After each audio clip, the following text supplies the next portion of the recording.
नमस्ते, वंदे मातरम, जय हिंद। आप सभी का स्वागत, वंदन, अभिनंदन इस चैनल पर।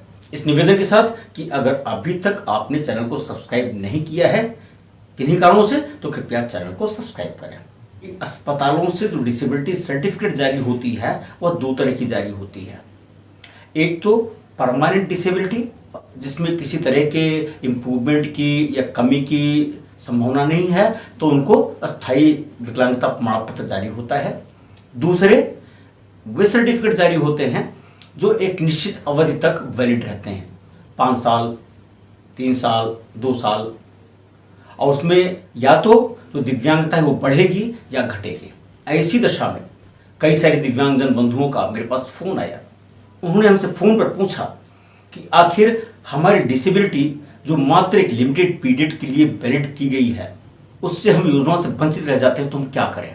अगर आपकी disability certificate as per law, जैसा कि आरपीडब्ल्यूडी एक्ट में प्रोविजन है, उसके अधीन जारी हुई है, चाहे वो अस्थायी प्रकृति की हो चाहे अस्थायी प्रकृति की हो, दोनों ही जब तक वो वैलिड है मान्य है।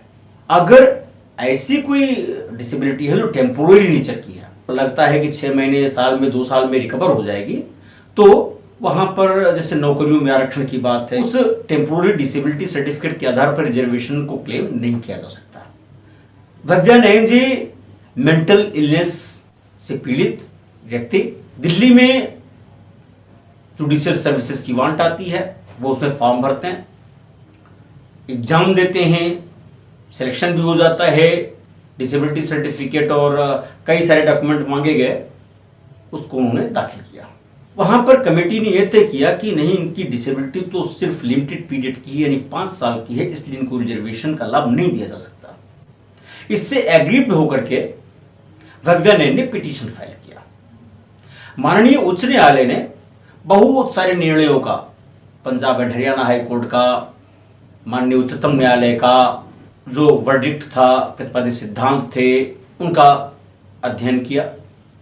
विवेचन के उपरांत माननीय न्यायालय इस मत का हुआ कि भव्या नयन की जो डिसेबिलिटी है वो 45% की है, 5 साल के लिए वैलिड है, ये सही है। जो 45% डिसेबिलिटी है, उसके आधार पे आप ये नहीं कह सकते कि 5 साल के बाद 40% से नीचे आ जाएगी या 45% से ऊपर चली जाएगी, चूंकि उसमें रेमिशन मोड आया हुआ था। और सारा अध्ययन करने के बाद माननीय उच्च न्यायालय ने दोनों पक्षों की दलीलें सुनने के बाद इस संभावना को कि चूंकि वहां न्यायालय का कार्य है, बड़ी दिक्कत होगी, बड़ा प्रेशर रहता है, जजमेंट उससे प्रभावित होंगे, तो मात्र संभावना के आधार पर, अंदाजे के आधार पर किसी व्यक्ति के लिए ऐसा नहीं कह सकते। पार्लियामेंट ने लेजिस्लेशन दिया है, उसमें यह व्यवस्था है, आप डिस्क्रिमिनेट नहीं कर सकते डिसेबिलिटी के आधार पर, इसलिए उनका राइट है। जो 45% की डिसेबिलिटी है वह किसी भी हालत में ऐसी नहीं है जो उनको कार्य करने के लिए बाधित कर सके, और खासतौर से तब जबकि अधिनियम के अधीन उनको आरक्षण की व्यवस्था के अधीन चुना गया है। सर्टिफिकेट जारी की गई है, उसमें यह नहीं लिखा है कि 5 साल के बाद ये खत्म हो जाएगा, उसमें लिखा हुआ लाइकली टू इंप्रूव, और ये लाइफ लॉन्ग डिजीज होती है, दवा खाते रहना पड़ता है।